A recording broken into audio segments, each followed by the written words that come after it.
Ghana's newly elected President, John Mahama, is taking over a nation whose economy is in dire straits. The West African nation is grappling with a high cost of living, a weakening currency and high unemployment. But Mahama has promised to implement robust economic reforms and reduce the number of ministers from 86 to 60. CGTN's Nabil Ahmed Rufai reports from Accra. Ghana's seat of government, the Jubilee House, will be President-elect John Mahama's office for the next 4 years. Here, he is expected to fulfill all the campaign promises that won him the elections in December. Some of the key policies he hopes to implement include a 24-hour economy to boost job creation, establishing a women's bank, scrapping some taxes, and this. We are going to empower you, especially the young people, to be entrepreneurs in agro-processing.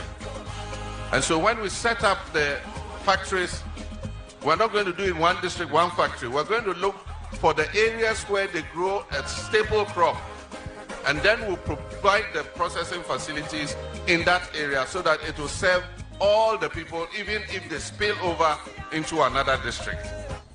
Ghana is facing one of its worst economic crises in years, saddled with high inflation and a weakening currency. John Mahama has promised to turn the economy around, and Ghanaians have high expectations. What we want from the next government is that it should decrease the dollar so that the economy will balance, so that we can also stay and be happy in the country.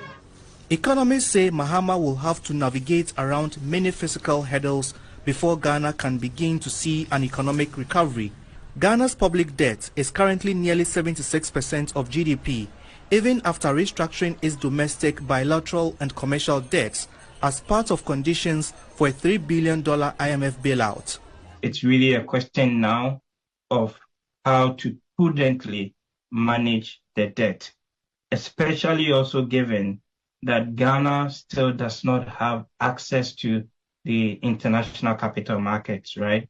And that's one of the key priorities, that if we have to finance some project and program objectives, then you have to resort now increasing it to the domestic capital markets. Again, Ghana has to shore up domestic revenue, limit public sector hiring and wage increases, which are all part of the IMF bailout conditions.